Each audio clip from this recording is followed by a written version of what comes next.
Hey guys, today, excuse me.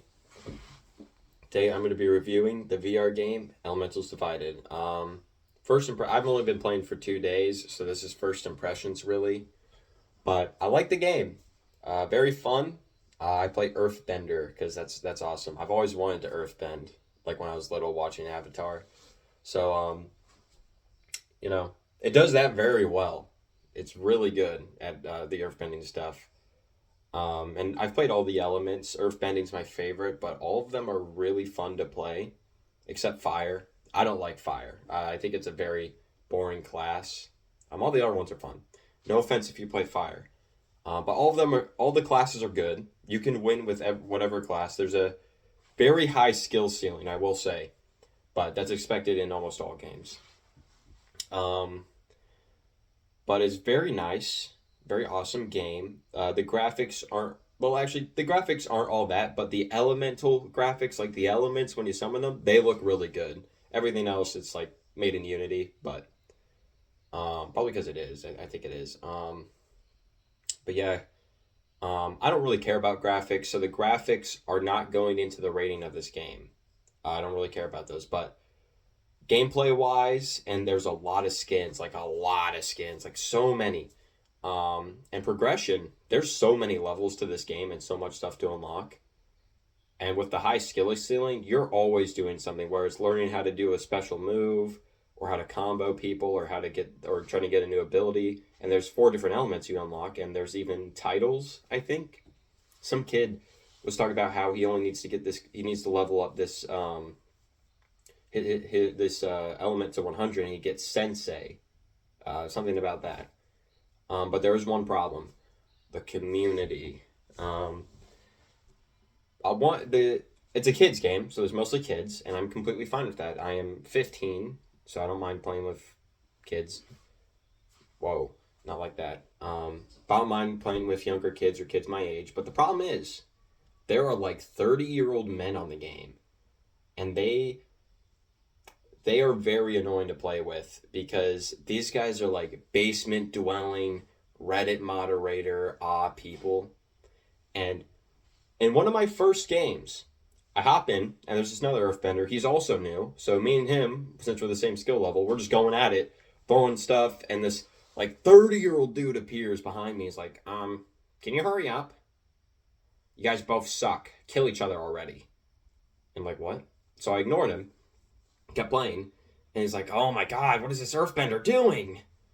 I'm like, "Okay." We kept ignoring him and fighting each other, and eventually, um, I got killed, but not by him.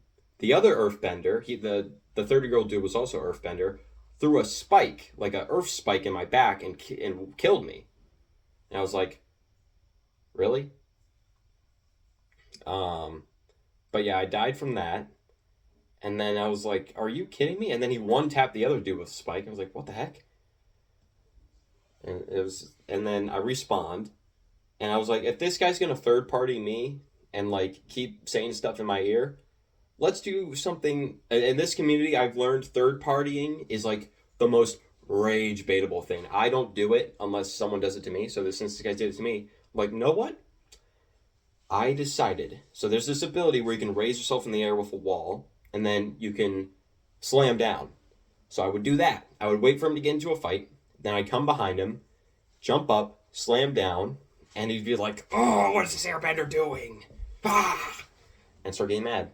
And then he started saying, "You're dog water." And I said, "Well, you third party me first."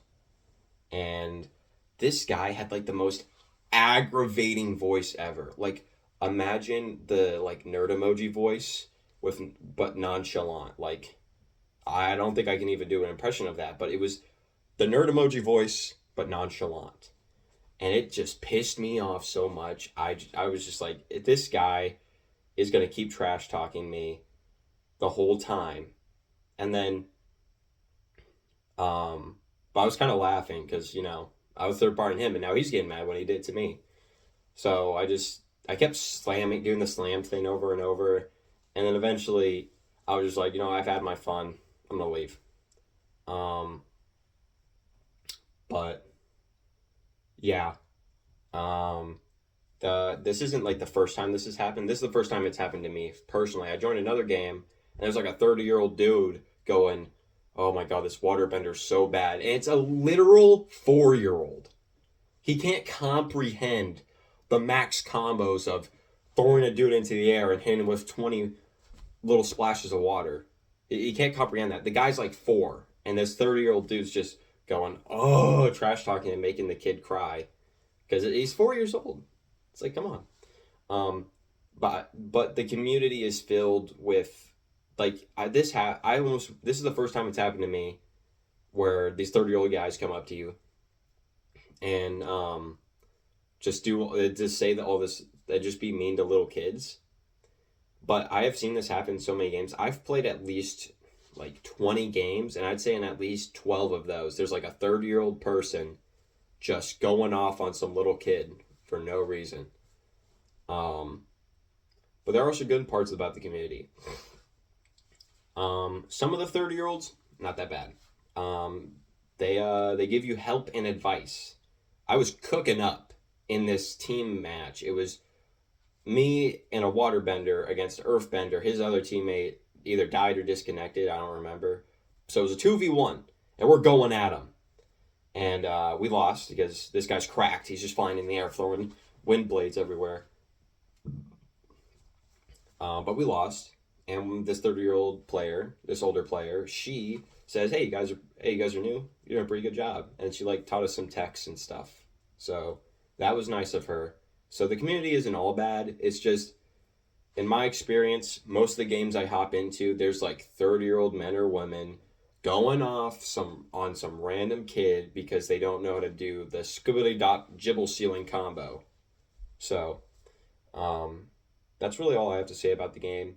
8 out of 10 gameplay wise, and that gameplay wise, very fun. A very smooth feeling of VR play. It's really chaotic. It's a chaotic game, but it's smooth to play in.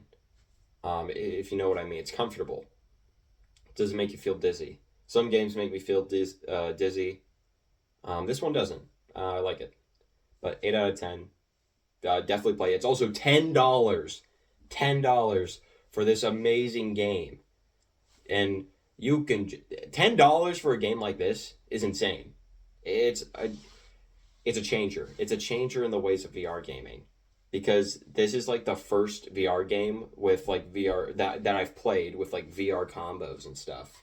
Like you can do different hand signals and just go shoot a power. But yeah, 8 out of 10, great game. You should totally play it.